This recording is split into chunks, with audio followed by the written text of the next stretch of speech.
Ini masih masalah overhead nih. Jadi kita buka dulu di sini sebelum kita lepas radiatornya dari mobilnya. Kita bisa congkel-congkel dulu supaya nanti kalau sumama sudah di bawah itu kisi-kisinya nggak ikut terganggu, akhirnya penyok-penyok ya. Nanti penyok-penyok kayak gini ini nanti kan nggak enak kisi-kisinya. Jadi kita dari sini dulu, terus kita congkel dari sini.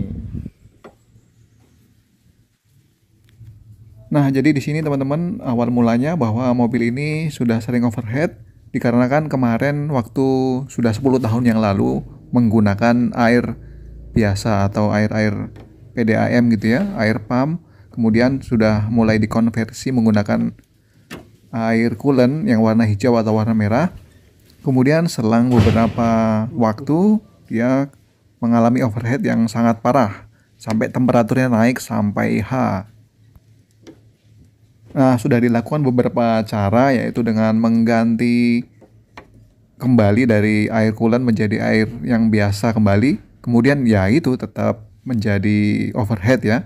Kemudian juga sudah kita ganti untuk tutupnya dari yang 0,8, 0,9, 1,0, 1,1 sudah kita coba semua, masih saja overhead.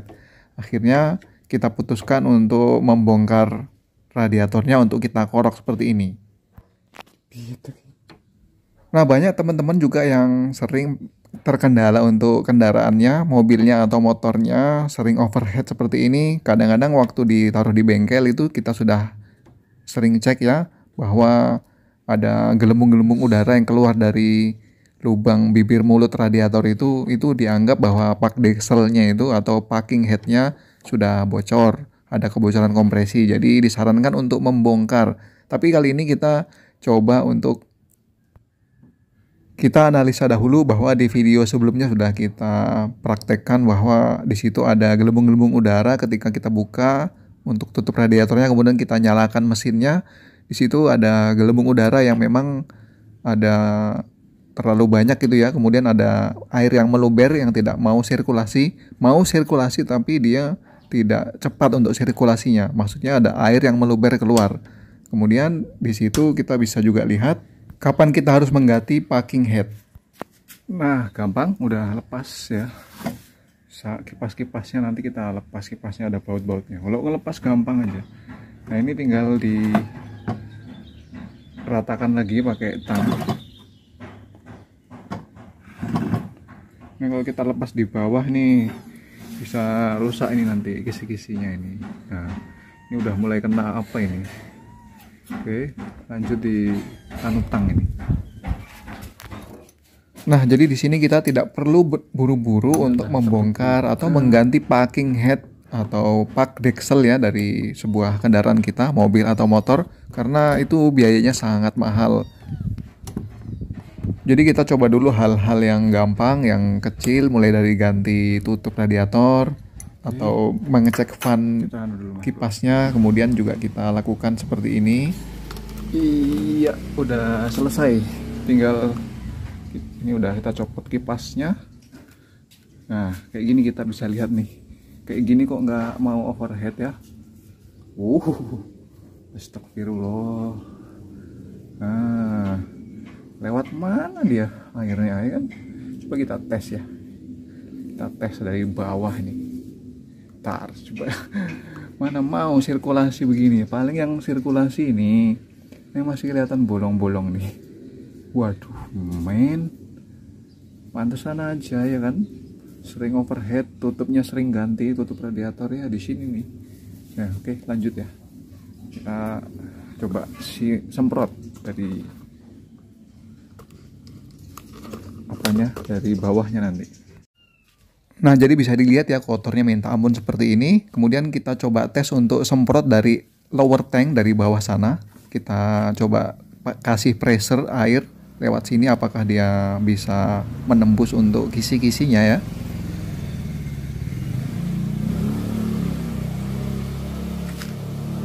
Nah, di situ kita bisa lihat untuk airnya menembus kisi-kisinya sih ada tembusannya, tapi hanya beberapa itu ya yang bisa nembus ya. Nih, kita bisa lihat. Nah, disinilah penyebab juga terjadinya overhead. yaitu tidak mampunya air sirkulasi ke bawah ya, atau masuk ke dalam kisi-kisinya sudah tidak sanggup.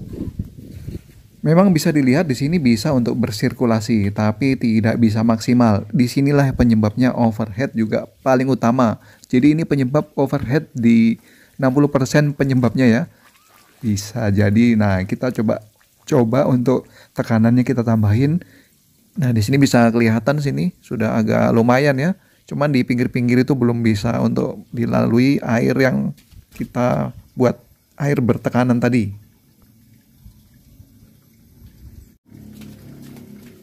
Lanjut ke proses selanjutnya, kita sikat-sikat aja dulu yang bagian upper tanknya sebelah sini ya. Kita coba buka dulu untuk kita bersihkan karat-karatnya ini. Seperti pada video sebelumnya, saya juga sudah simulasikan antara air coolant dengan air biasa. Waktu itu saya juga coba untuk kekentalan air coolant itu lebih kental sedikit daripada air biasa ya. Jadi dia mustahil untuk menembus kisi-kisi seperti ini yang sudah mengecil gini. Makanya kalau waktu pakai coolant dia tidak mampu untuk bersirkulasi karena yaitu tadi coolantnya itu agak kental sedikit ya. Makanya dia susah untuk masuk ke dalam kisi-kisi radiator yang sudah buntu seperti ini. Nah, di situ tadi ada seal-seal atasnya ya. Jadi kita lepas dulu, kita nanti pasang ulang untuk sealnya. Ini kita bersihkan lanjut. Kalau kisi-kisinya semakin mengecil seperti ini kan mana bisa air coolant itu bisa sirkulasi ya, karena coolant itu ya itu tadi sifatnya agak kental, apalagi dia waktu panas malah tambah kental. Masih mending pakai air biasa sebenarnya. Nah, di sini juga ada bekas-bekas sealer yang dia rontok ya, masuk ke dalam kisi-kisinya. Ini dari pabriknya ya, karena ini juga belum pernah dibongkar, belum pernah dikorok untuk radiatornya. Bisa dilihat itu sealer-sealernya bisa sampai masuk ke dalam kisi-kisinya, dan itu juga mengakibatkan radiatornya kisi-kisinya jadi buntu. Kalau sudah seperti ini kita berdirikan, kemudian masih kita semprot dari bawah ya supaya air mengalir ke atas seperti ini. Kemudian kita siapkan untuk pembersihan korok radiator seperti ini ya. Kita bisa gunakan alat-alat yang dari per bekas, per gulung itu ya. Dari pernya untuk mesin-mesin potong rumput itu bisa. Kita gunakan ini pernya, per untuk starternya itu. Nah, kita masukin seperti ini. Nah, di sini sudah kelihatan nih ada buntu ya. Kita bisa lihat di sini. Jadi kita harus buka dulu ini untuk kisi-kisinya ini di lubang mulutnya ini. Nah, seperti ini.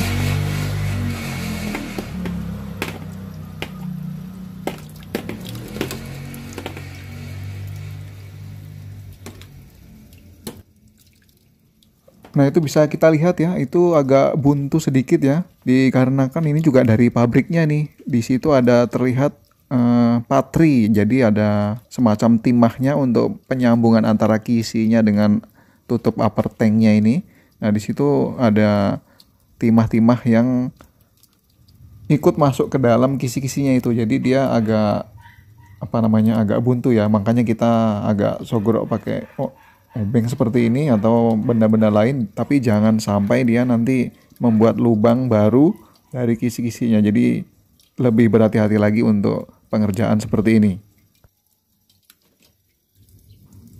Setelah kita perlebar untuk lubangnya, kemudian kita korok seperti ini ya. Nah, itu kan bisa dilihat itu bahwa di kisi-kisinya juga sudah banyak lumpur, banyak karatnya. Jadi kita harus bersihkan satu persatu sampai ujung. Terus jangan sampai ada yang membuntu ya.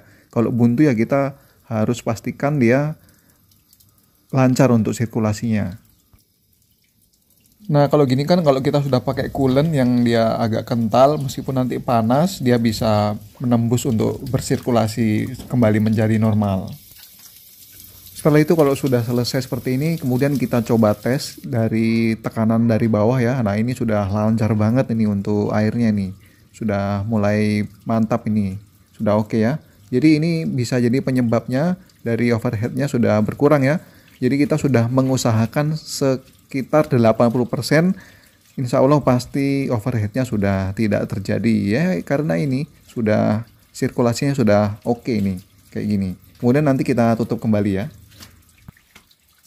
Dan bisa kita lihat ini untuk upper tanknya. Nih, seperti ini ya, sudah karatan parah seperti ini. Dan kemarin waktu diberi coolant ya, dia akhirnya karatnya rontok, kemudian menutupi kisi-kisinya. Ini sebenarnya sudah karatan, ngeri banget ini. Dan ini kita harus bersihkan ya. Dan kemudian juga kenapa kita nggak bongkar untuk upper tank, untuk lower tanknya yang bawah itu juga pastinya ada karatnya juga lebih parah seperti ini ya. Tapi kali ini kita tidak bongkar untuk lower tanknya ya, karena dia berada di bawah. Kemungkinan besar karatnya ya sudah nempel, jadi dia tidak akan rontok lagi. Jadi tidak ada masalah, tidak kita bongkar. Kali ini kita hanya bongkar untuk upper tanknya saja, karena dengan kita bongkar upper tanknya saja sudah mewakili untuk 80% mengurangi gejala overhead lagi. Jadi sudah kita bersihkan ya. Oke, ini upper tanknya ini sudah bersih ya, lumayan. Kalau mau diganti, tapi kalau ada uang, kalau nggak ada ya nggak apa-apa, ini dibersihkan begini. Nah terus seperti ini. Nah, ini.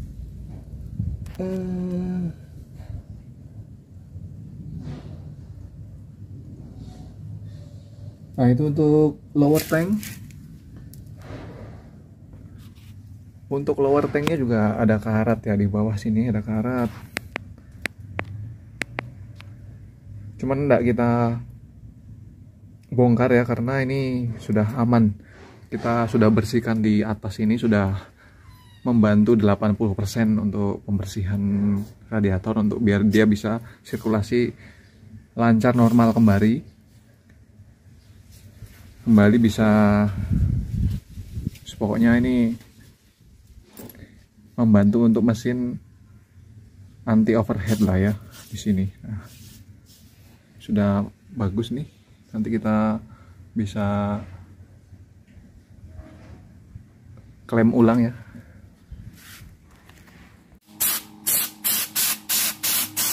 Nah ini kan, ini tadi lubangnya juga kecil ya, agak mengecil gitu, jadi kita besarin pakai obeng tadi satu persatu.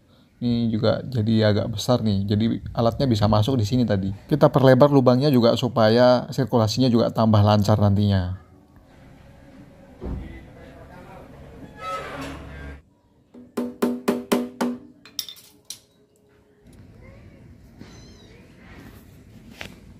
Nah udah mas bro, ini udah di sealer ya, tinggal kita pasang. Ini udah agak kering nih, jadi kalau habis di sealer jangan diisi air dulu. Ini udah ya, kira-kira tunggu 2 jam sampai kering sealernya, baru diisi air, baru kita tes nanti.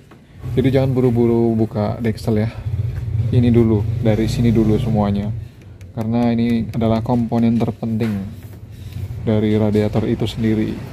Oke, gitu. Oke, lanjut.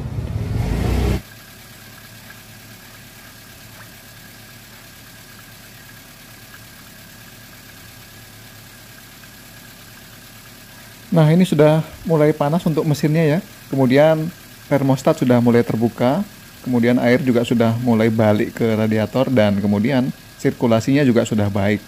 Sebelumnya ini sirkulasinya dia nggak baik, itu dengan tanda-tanda adalah bahwa airnya itu tumpah ya, jadi dia tidak sanggup untuk masuk ke dalam sana. Tapi kalau ini tumpah sedikit nggak ada masalah. Yang tadi sebelumnya dia tumpahnya ekstrim banget, jadi dia tidak mampu untuk bersirkulasi, tapi saat ini sudah bagus untuk sirkulasinya.